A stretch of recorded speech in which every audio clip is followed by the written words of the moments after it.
minute. Wait a minute. That's exactly what I'm talking about right there. Hey guys, we got another episode of Friday Night SmackDown.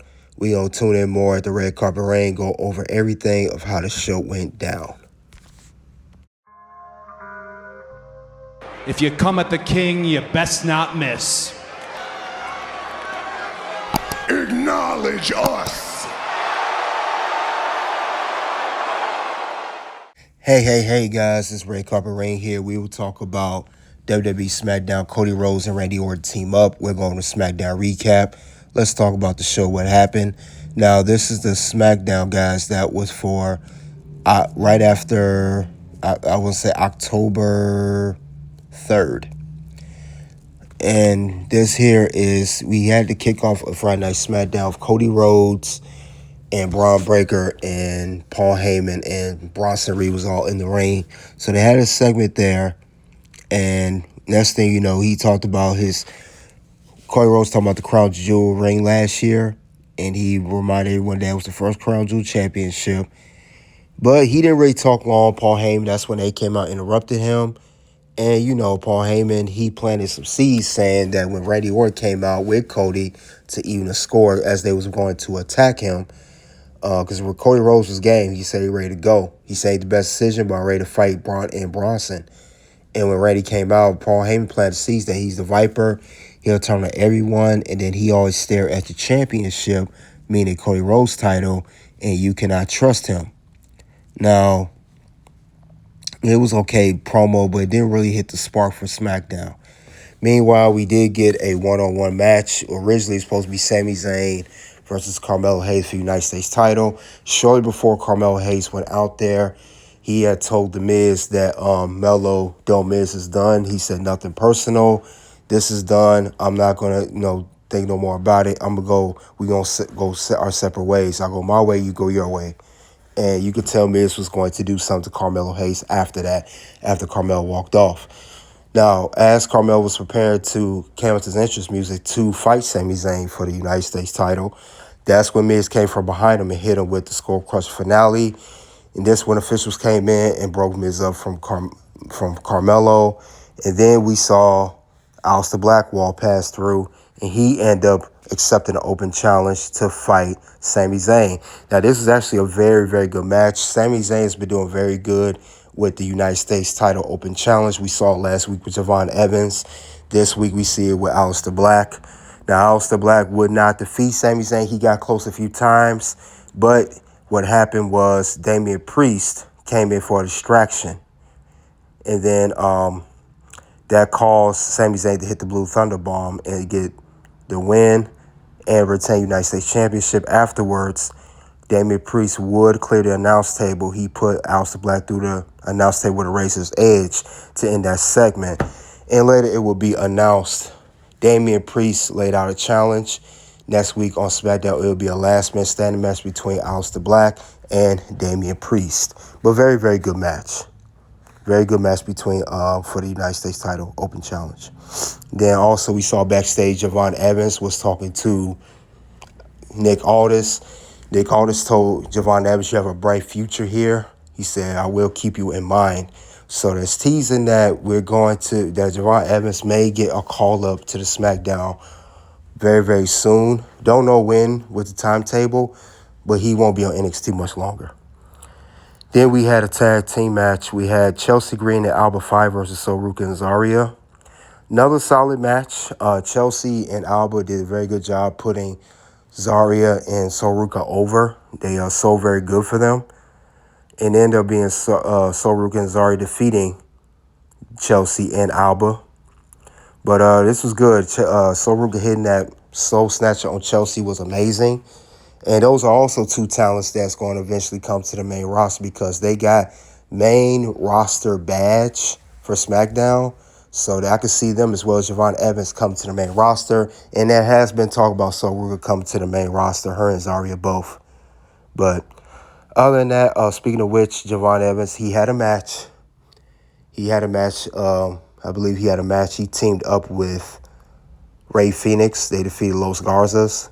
They had a good match. These men worked together. I like the chemistry with Javon Evans and Rey Fenix. Very, very good. But Javon's been looking very good, very sharp. So he's definitely could be main roster bound. Very good main roster bound. We saw some backstage segments of Charlotte Flair and Alexa Bliss after Sol Ruca and Zarya won their match. And they was talking about how those two, they got to be ready if they want to fight. And, we're going to eventually get Sol Ruca and Zarya challenging Alexa and Charlotte for the Women's Tag Team Championships. It's going to eventually come to that. Now, we did have a contract signing for the WWE Women's Crown Jewel Championship, Stephanie Vaquer versus Tiffany Stratton. This was a very unusual contract signing. There was like 0% chaos. And I'm not just talking about physicality. I'm talking about there was no hard-hitting promos. There was no one went off try to go off script or anything. It was like the most boring contract signing in history of all wrestling, not just WWE. Nick Aldis had Stephanie and Tiffany sign the contracts. It's official. They'll face off a Crown Jewel for the Women's Crown Jewel Championship. That was it. They stood beside Nick Aldis, Stephanie, and Tiffany. And they walked out the rings. Like, that was real boring.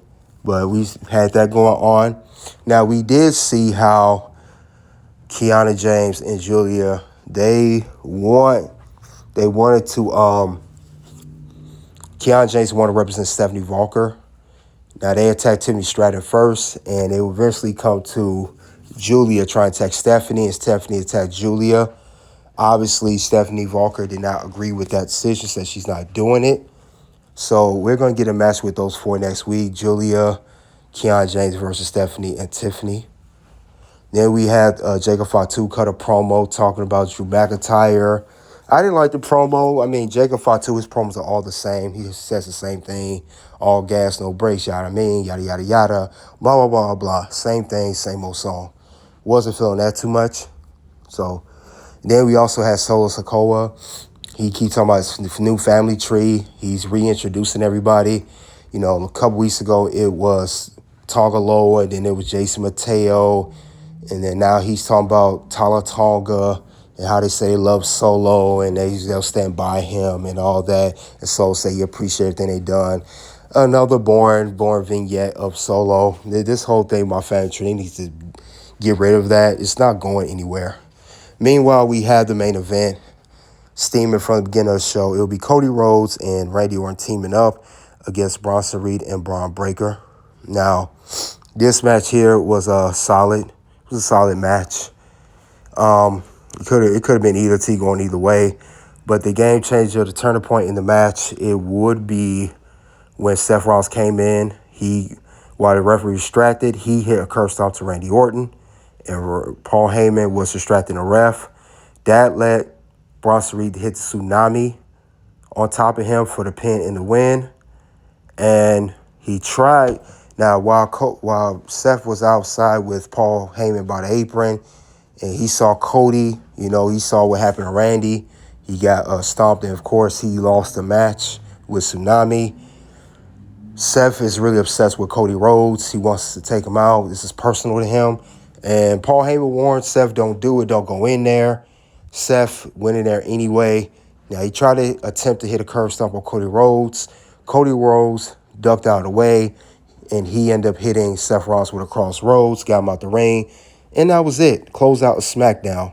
But other than that, let's get into the key moments that happened on Friday Night SmackDown, because we are literally around the corner is Crown Jewel, so let's talk about it.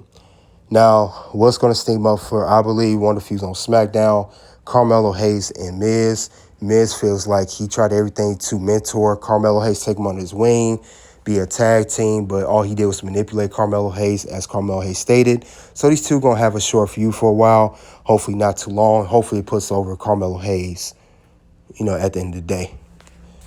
Sol Ruca and Zarya looked good in this match. Now, this is the second time we've seen them on SmackDown, and they're going to be on the main roster very soon. I wouldn't be surprised if Sol Ruca ended up losing her championships that she currently holds as double champion.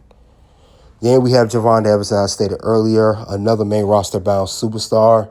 But sky's the limit for him. He's everywhere. TNA, NXT, SmackDown. He's everywhere.